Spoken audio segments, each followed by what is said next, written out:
A Dragon Ball Super remake sounds like a terrible idea, but it could work to its benefit. I, like most people, would think that if the Super anime were to come back, it would just pick off where it left off and start off the Granola and Mororo arcs, but based off the leaks and rumors, this supposed remake would start back to the Battle of the Gods arc and would eventually lead to the newer animated arcs. This sounds dumb at first, but thinking about it further, it could actually be a benefit for the Super brand as a whole. Throughout Super's tenure, it's been given mixed reception across the board, and rightfully so. Super has more lows than it does highs, and that negatively impacts our viewpoint of the story. Things like the washed storyline, animation, and overall plot consistency are what gave Super's initial anime run a bad impression at the start. But with this potential anime remake, things can look for the better. The first way the Super remake could be a benefit is by adapting the manga storyline. I don't see a real point for anyone to go along with the remake if they can't at least get this one set in stone.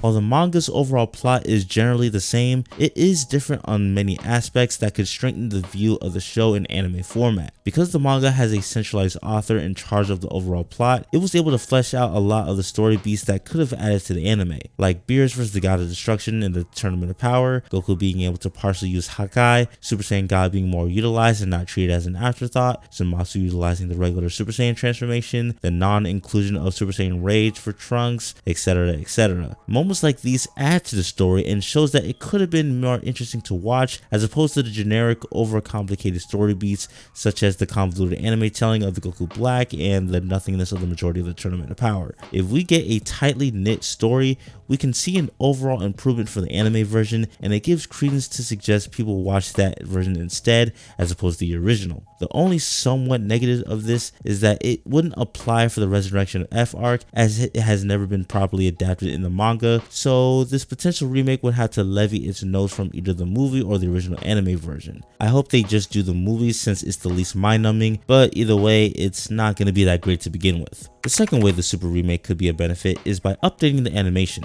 It's already been 10 plus years since the original series came out, so it's a given it would improve. The issue will come to play if they don't treat the series with care, just like the original. It wasn't until the end of its run that the animation saw improvement and was actually bearable to watch. If you were there when the show was broadcast weekly, you would know how disappointing it was to see the earlier arcs with as bad as quality as they came out. More so for the fact that the movie presented the first two arcs with better care, so there'd be no point in seeing the anime version. It would just further be a headache when having to watch the newer arcs for the first time, with no real backup viewing experience, aside from the manga that was slowly catching up to the anime.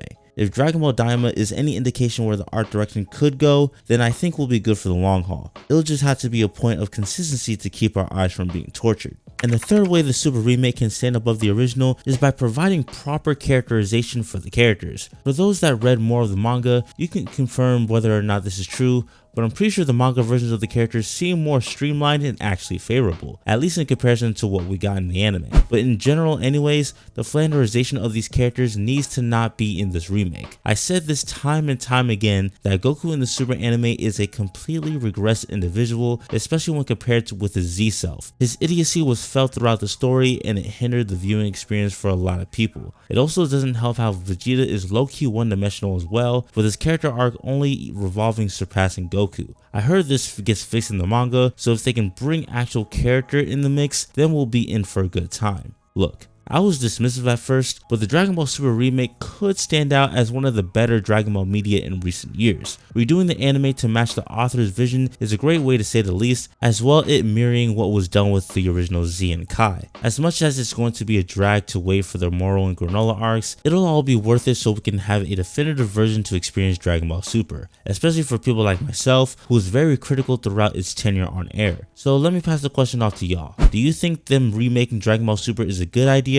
Or would you rather just move on and have them animate the new arcs? I'd love to get y'all's thoughts, so let me know in the comment section below. And if you guys want to see more videos like this, click the card you see here, which will take you to my video on me detailing why the original Super anime is worse than you remember. I'm the curly haired Hokage, and I hope you all have an amazing and blessed day.